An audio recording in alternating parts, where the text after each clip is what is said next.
लेकिन आपको पता ही है बीसीसीआई का असर और रसूख, मतलब आईसीसी के मुझे लगता है थोड़े दिन बाद वो बीसीसीआई वर्ल्ड कप बन जाएगा, आईसीसी वर्ल्ड कप भी नहीं रहेगा। इससे ये जाहिर होता है मोदी गवर्नमेंट की जो फाशिस्ट पॉलिसी है वो उसको रिफ्लेक्ट नहीं करती। वंडर ऑफ द वर्ल्ड है ना ताजमहल और बाकी चीजें, तो इसको भी गिरा दो। हमारे मुल्क में कोई आएगा और वो आके ग्राउंड के ऊपर अपना जो रिलीजियस कोई चीज करेगा, हम उसके ऊपर केस कर देंगे। इनसे कोई पूछे आपके जो मंदिर और ये वाली आपके जो सीक्रेट जो जगह है मुख्तलिफ मुल्कों में, उनको खत्म कर दिया जाए। मेरा एक ही सवाल है, हम वहां पर क्यों गए? अब तो कुछ नहीं हो सकता। ये रिएक्शन का तो सबको पता था, कम से कम आप ये तो अड़ जाते हैं कि हम अहमदाबाद में नहीं खेलेंगे। कह तो सकते थे, आप अड़ तो सकते थे, पता नहीं क्या हुआ।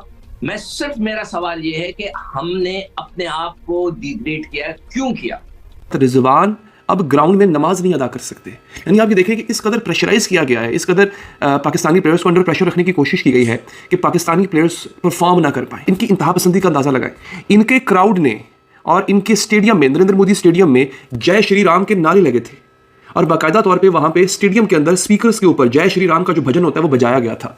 तब कोई प्रॉब्लम नहीं था आपको। क्रिकेट की पिच पर क्रिकेट खेलो, मस्जिद में नमाज पढ़ो। अगर तुम क्रिकेट पिच पर नमाज पढ़ोगे तो मस्जिद में जाके क्रिकेट खेलोगे। ये कहां की अकल की बात है यार? फिर तुम हार जाते हैं क्योंकि तुम गलत जगह गलत काम कर रहे हो, बेवकूफों। गलत जगह गलत, और दुनिया भर को कन्वर्ट करने के चक्कर में मत रहा करो पाकिस्तानियों। इसको हम ये कर देंगे, इसको दीन की दावत दे देंगे, किसी को तुम्हारी दावत में इंटरेस्ट नहीं है। जय हिंद दोस्तों। तो पाकिस्तानियों का एक रिकॉर्ड पक्का हो चुका है कि वो हर चीज में अपना धर्म बीच में लेकर आते हैं। इसका जीता जागता सबूत अभी उनके क्रिकेटर, पाकिस्तानी क्रिकेटर रिजवान ने दिया है 6 अक्टूबर को, जब उन्होंने स्टेडियम के अंदर नमाज पढ़ी और उसका खामियाजा भी उन्हें भुगतना पड़ा। दिल्ली के एक फेमस लॉयर ने उन्हें एफआईआर करके इस चीज के लिए अलर्ट कर दिया है कि ये सब करना गलत है, और आईसीसी को भी उसका एक लेटर भेजा गया है और उन्हें यह बताया गया है कि कोई भी रिलीजियस एक्टिविटी स्टेडियम के अंदर करना बिल्कुल भी सही नहीं है। तो क्या आपने कभी इंडियन क्रिकेट टीम के प्लेयर्स को ऐसा करते हुए देखा है? इंडियन क्रिकेट टीम में भी मुस्लिम्स हैं, इंडियन क्रिकेट टीम में हर धर्म के लोग हैं, लेकिन उन्होंने कभी भी अपने धर्म को स्टेडियम के अंदर तक खींच के नहीं लाया है। ना वो कोई पूजा करते दिखाई दिए, ना कोई हवन, ना कोई नमाज। लेकिन पाकिस्तान के लोग, पाकिस्तान क्रिकेट टीम के लोग हमेशा ऐसा करते हैं। अहमद शहजाद ने, दिलशान जो कि श्रीलंका क्रिकेट के टीम के प्लेयर हैं, उन्हें स्टेडियम में मैच खत्म होने के बाद खुलेआम कहा था कि अगर तुम मेरे धर्म में नहीं आते हो तो तुम जहन्नुम की आग में जलोगे। बताइए दोस्तों, ऐसा कौन कर सकता है? कोई किसी को अपने धर्म में आने के लिए कंपेल कैसे कर सकता है? हम लोग तो कभी नहीं करते, बट ये हमेशा करते हैं। तो इस सब पे पाकिस्तानी मीडिया के क्या रिएक्शंस है, उनका क्या कहना है, आइए आपको दिखाते हैं। एक भारत जो अपने आप को सेकुलर मुल्क कहता है, जहां तमाम मज़ाहिब के लोगों को हर तरह की आज़ादी देने का दावा किया जाता है, वहां मुसलमानों के साथ जो सलूक हो रहा है वो तो सबको पता है। लेकिन अब उनके एक कानूनदान ने मोहम्मद रिजवान के खिलाफ कंप्लेन कर दी है। इससे पहले ज़ैनब अब्बास के खिलाफ उन्होंने शिकायत की। 2014 में ज़ैनब अब्बास ने कोई ट्वीट किया था जिसकी वजह से ज़ैनब अब्बास को वापस भेज दिया गया।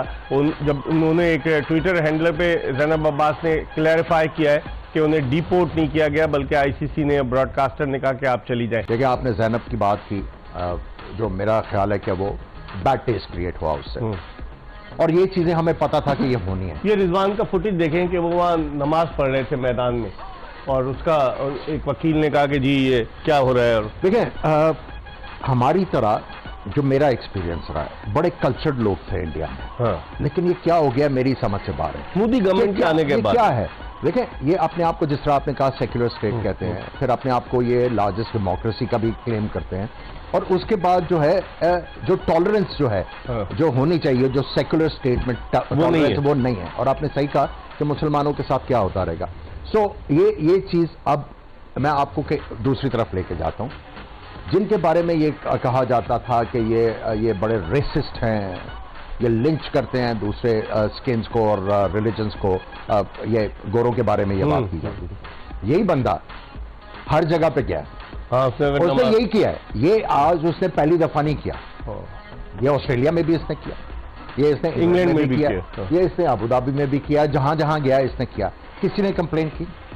इससे उनके माइंडसेट का अंदाजा होता है ना। मैं वही कह रहा हूं ना कि मैं तो जो मेरा एक्सपीरियंस है इंडिया का, बड़े कल्चर लोग, हमारी तरह बड़े कल्चर लोग, फोर्थ कमिंग, वेलकमिंग, पढ़े लिखे, टॉलरेंट। लेकिन ये क्या हो गया है? आई एम शॉक्ड कि यार एक बंदा है, क्या हमारे मुल्क में कोई आएगा और वो आके ग्राउंड के ऊपर अपना जो रिलीजियस कोई चीज करेगा, हम उसके ऊपर केस कर देंगे? यार उसका बिलीफ है, हमें उसकी रिस्पेक्ट करनी है, हम टॉलरेंट हैं। इससे ये जाहिर होता है मोदी गवर्नमेंट की जो फाशिस्ट पॉलिसी है वो उसको रिफ्लेक्ट नहीं करती। देखिए मैं वही कह रहा हूं, मैं शॉक हूं कि ये क्या है, इस तरह का तो इंडिया नहीं था।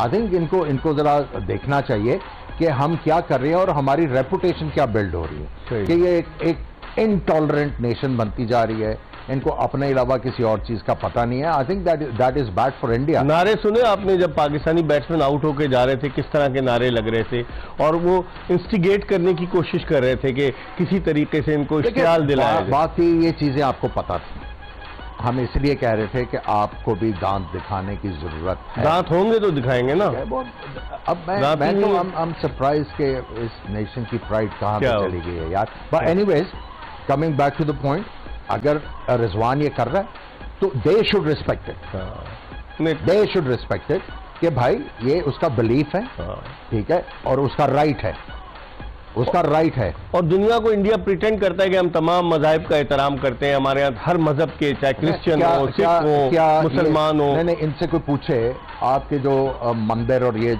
वाली आपके जो सीक्रेट जो जगह हैं मुख्तलिफ मुल्कों में, उनको खत्म कर दिया जाए। बिल्कुल। ये अगर आपको यूरोप में, इंग्लैंड में, अमेरिका में, इवन आपको यूनाइटेड अरब एमिरेट्स में, पाकिस्तान में भी है, क्या उनको खत्म कर दिया जाए? तो ये थोड़ा सा देखें, ये टारगेट किया जा रहा है एज अ नेशन पाकिस्तानियों को, जैसा आमिर भाई ने कहा। क्या इससे अंडर प्रेशर नहीं कर रहे मेंटली पाकिस्तानियों को? 6 मैचेस बाकी हैं, आप इस तरह के सारी टिकटें इन्होंने मुसलमानों की जो वो हिस्टोरिक इमारतें हैं उसके ऊपर लगाएंगे। बताइए। ठीक है, वो इनकी इकोनॉमी में सबसे बड़ा फैक्टर है। जो टूरिस्ट आते हैं, ये जो बड़े बड़े ये वंडर ऑफ द वर्ल्ड है ना ताजमहल और बाकी चीजें, उसको भी गिरा दो। मतलब इतना अगर पॉलिटिक्स को नहीं लाना चाहिए तो एशिया गेम्स में भी इंडिया पाकिस्तान आ सकता था खेलने के लिए। पॉलिटिक्स तो है ही है। मेरा एक ही सवाल है, हम वहां पर क्यों गए? मैं आपको अपने क्लिप्स भिजवा सकता हूँ, कह के मैंने कहा मैं तो अपनी हुकूमत पाकिस्तान से भी गिला करूंगा, शिकायत करूंगा। पीसीबी को तो छोड़ देना, पीसीबी तो वो है कि जी मेरी कुर्सी चाहिए, मुझे इंडिया जाना है, मुझे घूमने जाना है, मुझे फिरने जाना है, मैं इधर जाऊंगा, मैं टीम के साथ जाके लेक्चर दूंगा, क्रिकेट का कुछ नहीं पता आपको, वो तो पीसीबी का काम है। मगर हुकूमत पाकिस्तान को पता नहीं था क्या ये वर्ल्ड कप अचानक हुआ?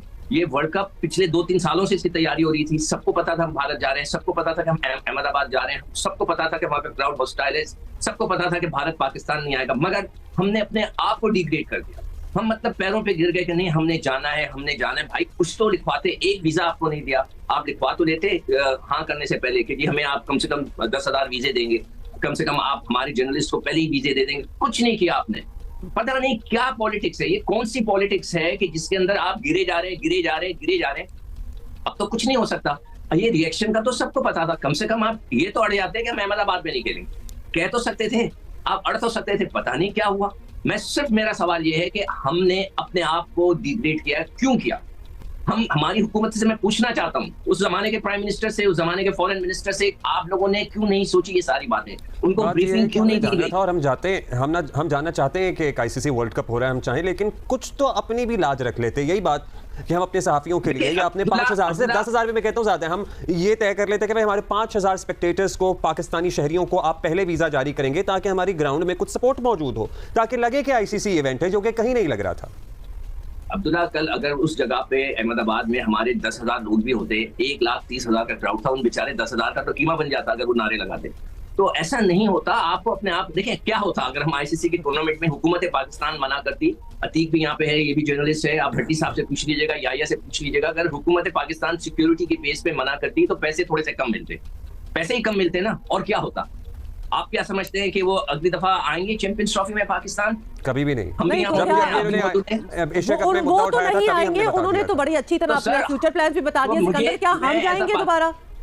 नहीं, हम as a Pakistani I am feeling insulted कि वहां पे इस किस्म की हरकतें हुई हैं हमारे साथ अहमदाबाद में। यार कम से कम अहमदाबाद का मैच ही हटवा देते। हैदराबाद वालों को जो है वो हम शुक्रिया अदा करते हैं, उन्होंने हमारा बड़ा अच्छा लुक आफ्टर किया, हमारे लिए फेवर में बातें की। मगर यार हमें ये सारी चीजें नहीं पता थी। सिकंदर, बॉटम लाइन ये है, एशिया कप का जो फियास्को हुआ था ना कि हमारे यहाँ हम होस्ट हैं, हमारे यहाँ नहीं हुआ और श्रीलंका जाना पड़ा, हम तब से इस बारे में बात कर रहे हैं कि हम क्यों आराम से मानी चली जा रहे हैं इंडिया जाने के लिए। तो देखा आपने दोस्तों कैसे पाकिस्तानी मीडिया बहुत ज्यादा हैरान और परेशान है, दुखी है कि उनके प्लेयर के खिलाफ एफआईआर हो गई, वो भी सिर्फ नमाज पढ़ने की वजह से। वो तो ये बोल रहे हैं दोस्तों कि नमाज पढ़ना कौन सा गलत काम है, उन्होंने किसी का बुरा तो नहीं किया, उन्होंने तो सिर्फ अपने भगवान को याद किया है ना। तो ऐसे में इंडियंस को इतनी परेशानी क्यों हो रही है? तो इंडियंस के लिए इनके दिल में बहुत ज्यादा इस बात को लेकर के नफरत आ गई है कि इंडियन बहुत बुरे हैं, हमें नमाज तक नहीं पढ़ने दी। बट इंडियंस को यानी कि हम लोगों को नमाज पढ़ने से कोई परेशानी नहीं है दोस्तों, लेकिन नमाज पढ़ने के लिए आप मस्जिद में जाइए, अपने स्टाफ रूम में, अपने चेंजिंग रूम में नमाज कीजिए, अपने मस्जिद में जाके नमाज कीजिए। लेकिन आप स्टेडियम में सबके सामने नमाज करके क्या दिखाना चाहते हैं? ये गलत है। कोई भी रिलीजियस एक्टिविटी आप प्ले ग्राउंड के अंदर नहीं कर सकते, ये अलाउड ही नहीं है। तो ये सबके लिए रूल है, उनके लिए है तो हमारे लिए भी है। और इसी रिजवान ने 2021 में भी ये नमाज पढ़ी थी स्टेडियम के अंदर, जब इंडिया पाकिस्तान से मैच हार गया था। और उस नमाज को पढ़ते हुए देखकर वकार यूनिस ने कहा था कि बहुत ज्यादा प्राउड हुआ था उन्हें, बहुत ज्यादा खुश हुए थे वो ये देखकर कि हमें बहुत खुशी हो रही है कि इन हिंदुओं के बीच आप नमाज पढ़ रहे हो। मैं मिलूंगी आपसे अगली वीडियो में, तब तक के लिए अपना खूब सारा ध्यान रखिए। Do take very good care of yourself. Bye bye.